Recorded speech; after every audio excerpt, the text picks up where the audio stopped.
आकाशवाणी भोपाल से प्रस्तुत हैं प्रादेशिक समाचार।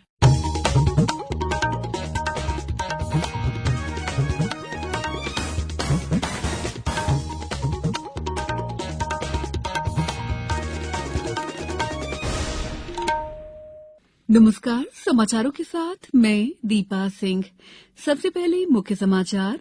मुख्यमंत्री शिवराज सिंह चौहान सीहोर में करोड़ों रुपए के विकास कार्यों का भूमि पूजन और लोकार्पण करेंगे।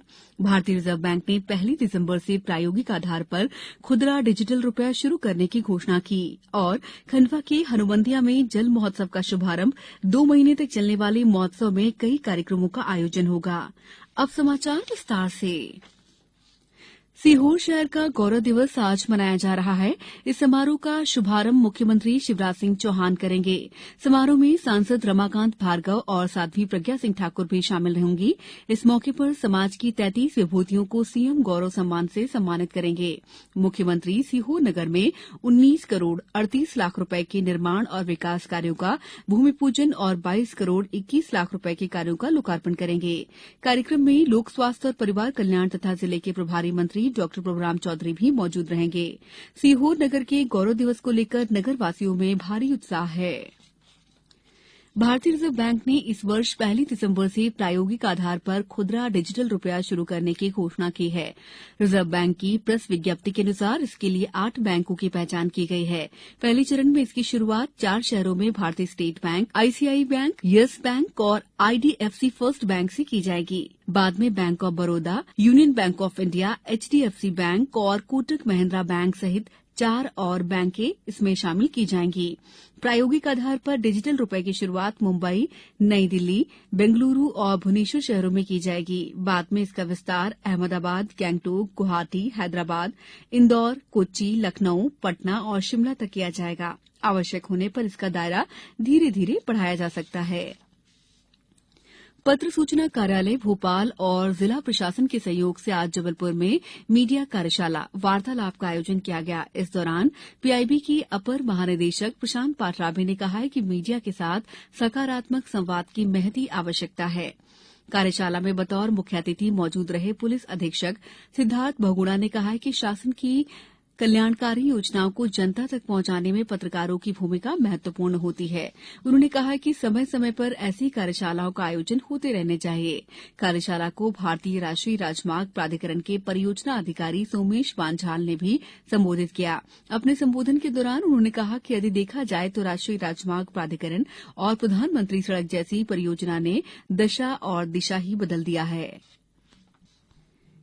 भारतीय मौसम विज्ञान सोसाइटी के तत्वावधान में दिनांक आज से 4 दिवसीय राष्ट्रीय संगोष्ठी ट्रॉपमेट 2022 का शुभारंभ भारतीय विज्ञान शिक्षा और अनुसंधान संस्थान भोपाल में हुआ। इसका विषय है मौसम और जलवायु भविष्यवाणी में प्रगति और दक्षिण एशिया में जलवायु परिवर्तन प्रक्षेपण, जल और कृषि क्षेत्रों में अनुप्रयोग। ये संगोष्ठी मौसम और जलवायु विज्ञान विषयों के विभिन्न छात्रों, वैज्ञानिकों, शिक्षाविदों और अन्य विशेषज्ञों के लिए एक उपयुक्त संवादात्मक मंच प्रदान करेगी। इससे हितधारकों को सामाजिक आवश्यकताओं के लिए वैज्ञानिकों के साथ विचार विमर्श, अनुभव और जानकारी साझा करने का सही अवसर भी मिलेगा। समाचारों में वक्त है ब्रेक का। ये समाचार आप आकाशवाणी भोपाल से सुन रहे हैं। हमारे समाचारों को अब आप कभी भी और कहीं भी अपनी सुविधा के अनुसार सुन सकते हैं। ये समाचार बुलेटिन यूट्यूब, ट्विटर और फेसबुक पर AIR न्यूज भोपाल पेज पर सुने जा सकते हैं। इसके अलावा आप हमारी वेबसाइट newsonair.nic.in पर या फिर AIR न्यूज ऐप पर भी समाचार सुन सकते हैं। ब्रेक के बाद समाचारों में आपका एक बार फिर स्वागत है। खंडवा के हनुवंतिया टापू पर 2 महीने तक चलने वाले जल महोत्सव का शुभारंभ आज जिले की प्रभारी मंत्री उषा ठाकुर ने किया। इस बार जल महोत्सव 29 नवंबर से शुरू होकर 29 जनवरी 2023 तक चलेगा।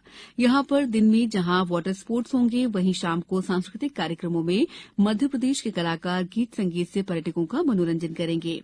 पर्यटकों के मनोरंजन के लिए वीकेंड पर बाहर के रॉक बैंड बुलाए जाएंगे। ये 2 महीने तक हर वीकेंड का प्लान है। साथ ही क्रिसमस और न्यू ईयर पर भी पर्यटक पर्यटकों के लिए अलग अलग प्रोग्राम होंगे।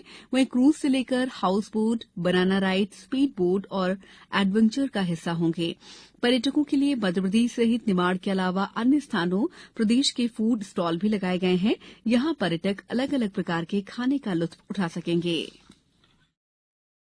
जो जल महोत्सव में साहसिक खेलों को जुटाया है, इस बार थाईलैंड की भी एक टोली आई है जो यहाँ लगातार प्रशिक्षण करेगी और लोगों को उन खेल उत्सवों के साथ जोड़ेगी।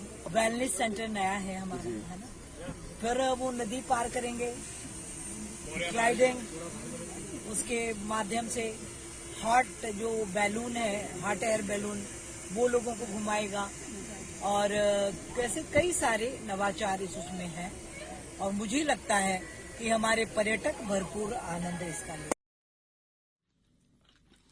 भोपाल के रविन्द्र भवन में दत्तोपंत ठेंगड़ी शोध संस्थान द्वारा व्याख्यानमाला का आयोजन किया गया। कार्यक्रम में केंद्रीय वित्त मंत्री निर्मला सीतारमण ने 21वीं सदी के वैश्विक परिदृश्य में भारत का आर्थिक सामर्थ्य विषय पर व्याख्यान दिया।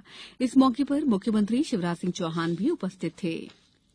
पर्यटन को बढ़ावा देने के लिए आज पर्यटन नगरी खजुराहो में एक दिवसीय क्षेत्रीय कार्यशाला आयोजित की गई। भारत सरकार के पर्यटन मंत्रालय और टूरिज्म सोसाइटी ऑफ इंडिया के सहयोग से आयोजित इस कार्यशाला का उद्देश्य पर्यटन के साथ जुड़े टूर ऑपरेटर, गाइड, व्यवसायी, स्टेक होल्डर को बदलते हुए पर्यटन के बारे में जानकारियां देना है। इस कार्यशाला में मध्य प्रदेश, छत्तीसगढ़, महाराष्ट्र, गुजरात, उत्तराखंड के पर्यटन और देश के विभिन्न प्रांतों से आए हुए प्रतिनिधियों ने भाग लिया। भारत और न्यूजीलैंड के बीच तीसरा और अंतिम एक दिवसीय अंतर्राष्ट्रीय क्रिकेट मैच कल क्राइस्टचर्च में खेला जाएगा। ये मैच भारतीय समय के अनुसार सुबह 7 बजे से शुरू होगा। इससे पहले सीरीज का दूसरा मैच बारिश के कारण रद्द हो गया था। 3 मैचों की श्रृंखला में न्यूजीलैंड पहला मैच 7 विकेट से जीतकर 1-0 से आगे है। इस बीच कल क्राइस्टचर्च में हल्की वर्षा होने की संभावना जताई गई है। अब कुछ समाचार संक्षेप में। हरदा जिले में 3 दिसंबर को विश्व दिव्यांग दिवस का आयोजन नेहरू स्टेडियम हरदा में प्रातः 11 बजे से किया जाएगा। भिंड जिले में स्वनिधि से समृद्धि योजना के तृतीय चरण के अंतर्गत जिले की 12 निकायों को चिन्हित किया गया है। शिवपुरी के केंद्रीय विद्यालय में शिक्षकों, शिक्षिकाओं और छात्र छात्राओं के लिए कल एक कार्यशाला का आयोजन किया गया है। ग्वालियर में निर्वाचक नामावली के पुनरीक्षण का कार्य किया जा रहा है। मतदाताओं के नाम सूची में जोड़ने, हटाने और सुधार का कार्य मतदान केंद्रों पर बीएलओ के माध्यम से किया जा रहा है।